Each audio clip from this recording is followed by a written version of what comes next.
Once upon a time, in a small village nestled between lush green hills and a sparkling river, there lived a young girl named Ella. She was known for her kind heart and bright smile, traits she inherited from her late mother.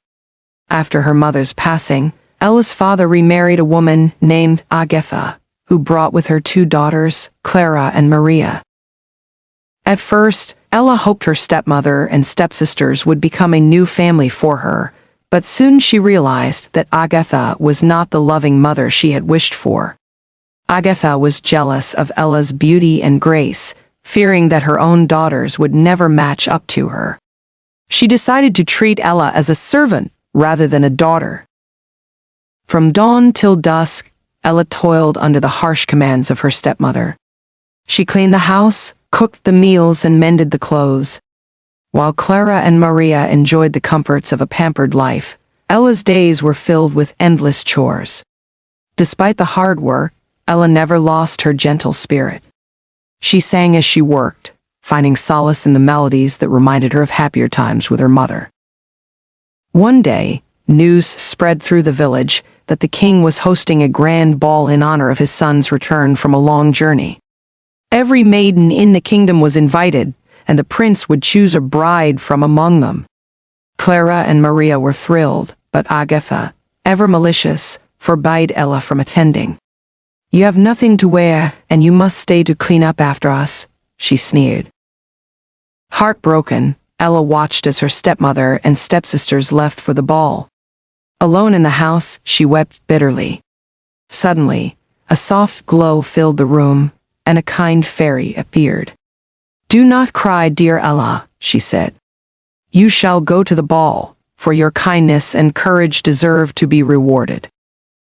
With a wave of her wand, the fairy transformed Ella's tattered clothes into a beautiful gown of shimmering blue. A pair of delicate glass slippers appeared on her feet. "Remember, the magic will only last until midnight," the fairy warned. "You must return before the last stroke of 12. Ella arrived at the ball, and her beauty captivated everyone, including the prince.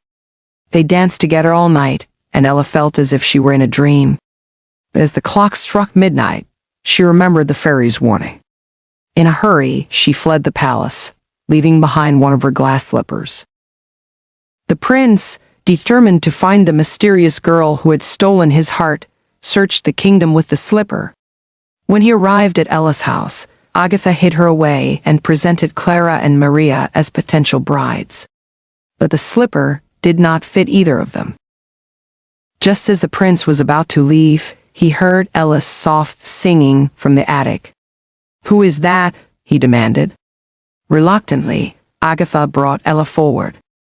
The slipper fit her perfectly, and the prince knew he had found his true love.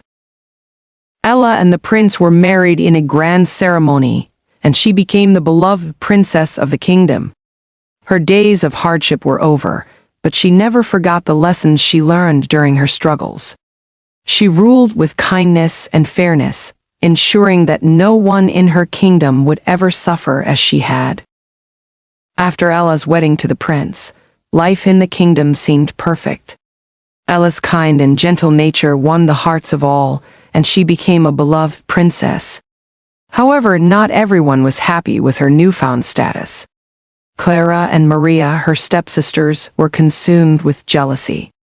They couldn't stand seeing Ella, whom they had always mistreated, now living a life of luxury and love. The more Clara and Maria saw Ella's happiness, the more their envy grew. They began to plot against her, their hearts twisted with malice. One night, in the privacy of their chamber, Clara whispered to Maria, "We cannot let Ella keep this life that should have been ours. We must get rid of her." Maria, equally bitter, agreed. Together, they devised a plan to kill Ella and make it look like an accident. They knew that the prince was planning a hunting trip and decided it would be the perfect opportunity to strike. On the day of the hunt, Clara and Maria approached Ella, feigning remorse for their past behavior. "Dear sister," Clara said, "we wish to make amends for all the wrongs we have done. Will you join us for a walk in the forest? It would mean so much to us." Ella, ever forgiving and hopeful for reconciliation, agreed. As they walked deeper into the forest, Clara and Maria led Ella to a secluded cliff overlooking a raging river. They planned to push her over the edge and claim it was a tragic accident. Just as they were about to execute their plan, the prince, who had been tracking a deer nearby, heard the faint sounds of their footsteps and decided to investigate. When he saw Ella standing precariously at the edge of the cliff with her stepsisters behind her, he sensed danger. "Stop!" the prince shouted, rushing forward. Clara and Maria, startled, lost their nerve and stepped back, leaving Ella unharmed. The prince took Ella's hand and pulled her to safety. "What is the meaning of this?" he demanded, glaring at Clara and Maria. Caught in their scheme, Clara and Maria stammered, trying to come up with an excuse, but their guilt was evident. The prince turned to Ella, his eyes filled with concern. "Are you all right, my love?" Ella nodded, tears in her eyes. "I hope they had changed," she whispered, her voice trembling. The prince, seeing Ella's pain, decided that enough was enough. "You too," he addressed Clara and Maria sternly, "have shown nothing but cruelty and deceit. You will be banished from the kingdom for your treachery." Clara and Maria were taken away, their protests falling on deaf ears. The prince held Ella close, comforting her. "You are safe now, Ella. No one will harm you again." Back at the palace, the prince gathered his advisors and issued a decree that anyone who attempted to harm the princess would face severe punishment. The kingdom rallied around Ella, their love and support strengthening her resolve. Ella continued to rule with the same kindness and fairness that had always defined her. Though she mourned the loss of the family she had once hoped to heal, she found solace in the love of her husband and the loyalty of her people.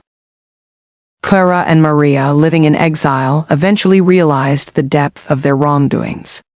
Stripped of their titles and comforts, they were forced to confront the consequences of their envy and hatred.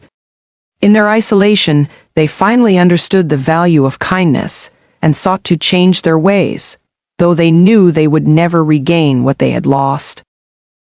Ella's story spread far and wide, a testament to the power of forgiveness and the strength to rise above adversity. Her legacy endured, inspiring generations to come to choose love and kindness over jealousy and cruelty.